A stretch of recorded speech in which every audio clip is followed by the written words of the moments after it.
What's up, fight fans? Mainman Mademan here. Y'all know how I get down. We talking boxing. What up to the fam? What up to everybody in Mainman Mademan's boxing forum over on Facebook? You can check us out with the link in the description. Hey, so look, the thing is this, right? I was going over the channel of some of the things that we covered already with Errol Spence Jr. and Yordenis Ugas. And I came across some of our older live streams, and I remember going over to some of the points about this fight. And I remember saying this is going to be a real good fight. This is going to be a real good fight. And I think that on the outside, it's going to be a chess match. But on the inside, the big question is who will be the stronger fighter inside. And I think that with Yordenis Ugas' strong core, and of course with the ability to probably absorb punches very well on the inside, and he's a good inside fighter himself. That's a great question. I do know that Errol Spence Jr. is a good body puncher. Dynamic body puncher, especially when he focuses and becomes like a body first fighter.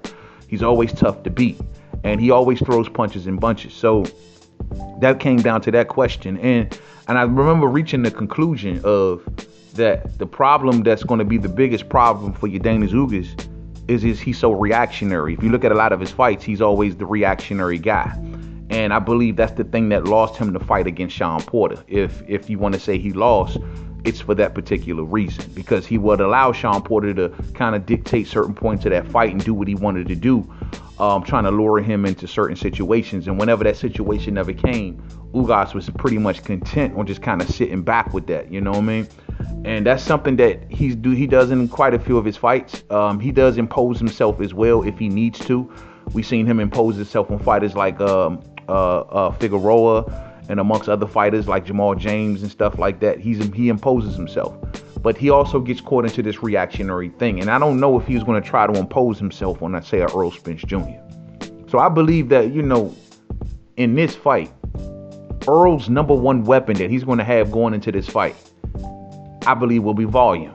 And it will be the ability to go in there, bring the fight to his opponent, and allow his opponent, and if Ugas is going to be the kind of opponent that's going to sit back and allow Errol to dictate at portions of the fight, then I think that's going to become a problem. You know what I mean? And like I say, Ugas get caught into those kind of fights more than not. And Errol is a guy who, if you look at his way he wins, he beats a lot of his opponents on volume. You know what I mean? When you think about his win over Kell Brook, he beat Kell Brook on volume. As going down and stretching that fight, Kell Brook couldn't really defend himself as well, and he wasn't swinging back as much.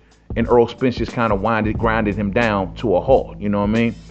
And volume punching. Errol Spence punch output to Kell Brooks at that portion in the second half of that fight was 3-1, I'd imagine. When you think about how Errol Spence Jr. just recently defeated Danny Garcia. And Danny Garcia stood right there in front of him. He didn't barely swing. Well, of course, Errol was using a bit of skill in that fight, but he also overwhelmed Danny with so many punches. When you think about Errol Spence Jr.'s victory against Showtime Shawn Porter. Now, in that case, volume saved the day for Errol Spence Jr. It wasn't so much he overwhelmed Shawn with a bunch of punches. He probably was like neck and neck with Shawn Porter in total punches and total punch output. If I'm not mistaken, Errol Spence Jr. just had like one more punch thrown than Shawn Porter.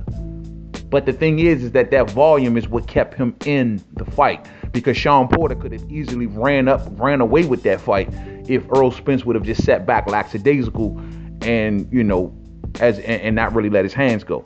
Now, the reason he won the fight was because he was the more accurate fighter. He was the much more accurate fighter, and he had the volume to go along with it. So he connected much more cleanly on Shawn Porter throughout that fight. And that's what got him, not to mention the knockdown, but that's what got him the nod. So volume played a heavy role in that particular fight as well for Errol Spence Jr., man. And this is what I'm telling everybody. Volume is key for Errol. And if Yordenis Ugas comes in here and be too reactionary and he allows Errol's volume to go up, I don't see Yordenis Ugas, if he falls behind 3-4 rounds and then got to play catch up and to try to force him and impose himself at a certain portion of the fight, I think it's going to go wrong for Yordenis Ugas. So Ugas is going to have to keep his punch output up, and he's not going to have to allow Errol Spence to dictate this fight as much as Errol wants to do with his punch output.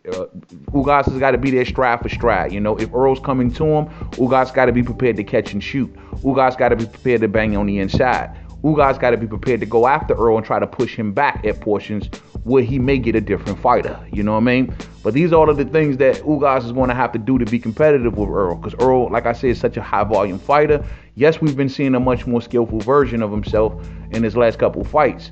But I believe that he'll look at Ugas, and I think he'll take the volume route on Ugas as opposed to trying to turn it into just interesting chess match. Because Ugas can box as well. And Ugas' jab may just be a problem for the southpaw of Errol Spence. But we'll see, fight fans. Thumbs up on the way out if you didn't hit it on the way in. Share, rock them bells, man. That is going to be a key weapon for Errol Spence to gain victory over Yordenis Ugas, I believe, fight fans. But we'll see. Thumbs up to the next video. Peace out.